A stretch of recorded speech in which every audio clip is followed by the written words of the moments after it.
Maanguddoos baanii nu eebbisaniin galatoomaa isiniin jenna amilee naa kennaa fi ammallee.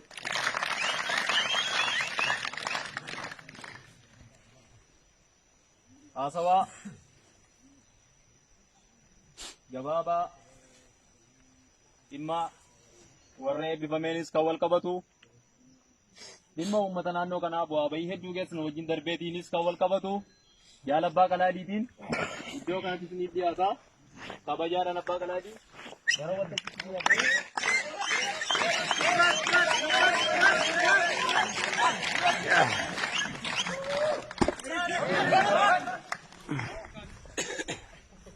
kabajamtoota qondaaltota bilisummaa Oromoo sadarkaa garaagaraa jirtan, kabajamtoota miseensa waraana bilisummaa Oromoo, kabajamtoota qeerroof qarritti, kabajamtoota uummata naannoo kanaaf, akkasumas jiraattoota naannoo kanaa fi keessummoota keenya hundumaan baga nagaan dhuftan jechuun barbaada. Sirna eebba waraana bilisummaa Oromoo mooraa Jibaa sababeeffachuun baga nagaan dhuftan yogguun jedhu kabajaaf jaala guddaanii anaa dhufuun jedha. Dabalees maqaa koof maqaa waraana bilisummaa Oromoo zoonii giddu galeessaan nageenya koo nageenya keenya dhaamuun barbaada. Galatoomaa baga nagaan dhuftan.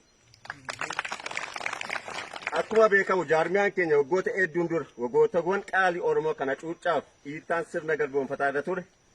Garbummaa jala ta'anii kaayyoof akeeka seera qulqulluu waboo hanga ammaatti dimokiraasiin addunyaatti hin dorgomuu hin dandeenye. Dhiiga isaanii qulqulluu lolaasuun laphee labata Oromoo keessatti saaffessanii darbanii jiru.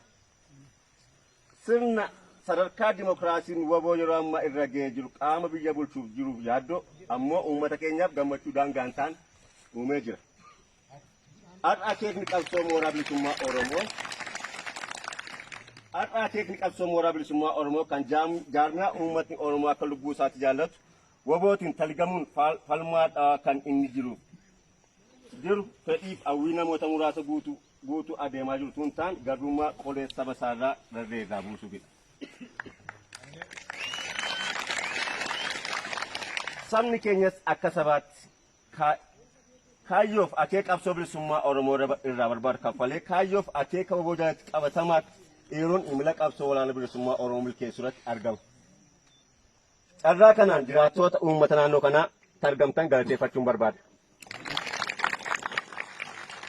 Galanni keessan bilisummaa baraan dheebochaa turtan argadhaa isiniin jechuun barbaada. Adeemsa ijibbaataa haala ulfaataa keessa kuttanii galaana guddicha nuuf ta'uudhaan da'oo beelaaf eebuu keenya taatanii gidiraa isin nuufaan dhamdhamattan sun seenaa qabsoo bilisummaa Oromoo keessatti isin galateeffachiisaa galatoomaa isin jechuun barbaada. Qeerroof qarree bilisummaa Oromoo milkaa'ina guyyaa har'aa kanaaf faayaa humna keessanii waan taataniif galanni isiniif mala. Qeerroon bilisummaa Oromoo wabii handhuura qabsoo bilisummaa Oromoo ta'uu keessan qabatamaatti addunyaatti agarsiisanii jiru. Dhiiga keessan ijoollummaa qabsoo bilisummaa Oromoo cobsuun gabbachuu mooraa qabsoo bilisummaa Oromoo keessatti gahee leencaa baatanii jirtu galatooma.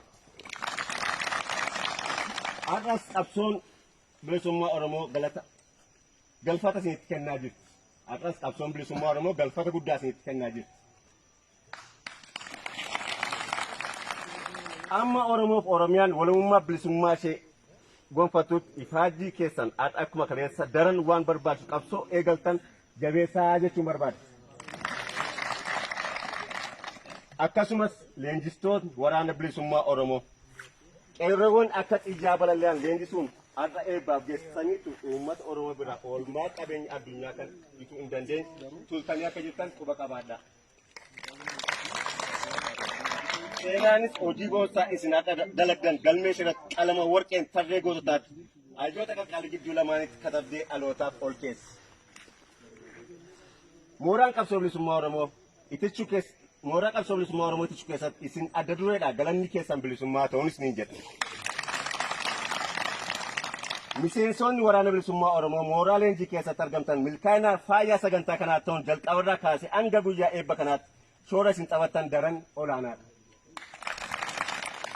Jalqaba baatanii cinatti guyyaa eebba miseensa haaraa kanaan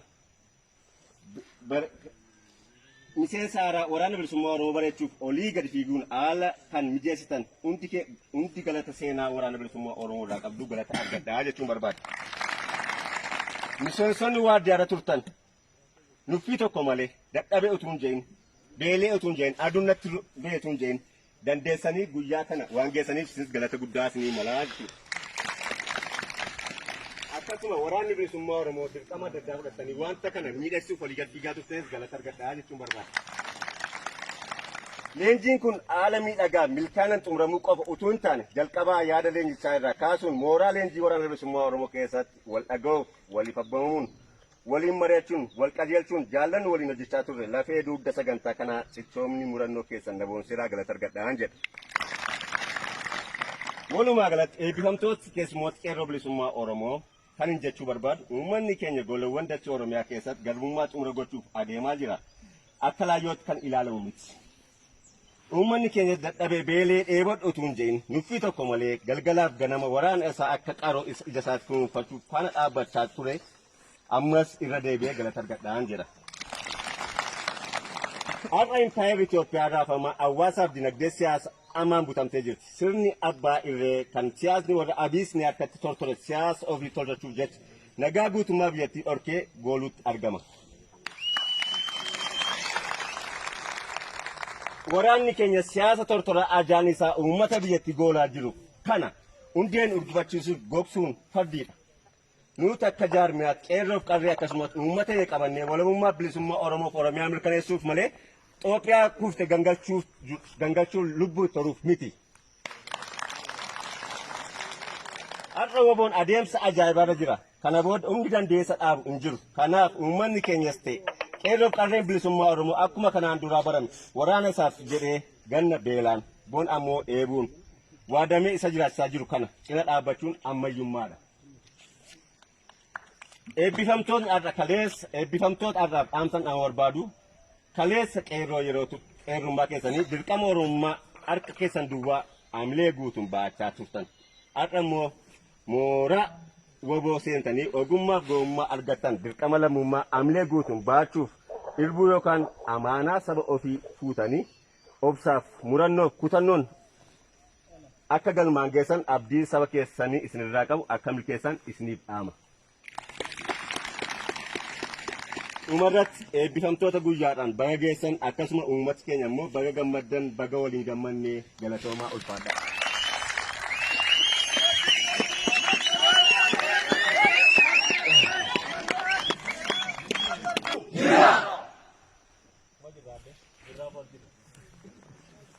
Ayyee tartiib sagantaa keenyaa akkuma itti fufeetti jira amma nama as keessa. Deebaan isin bohaartu jira.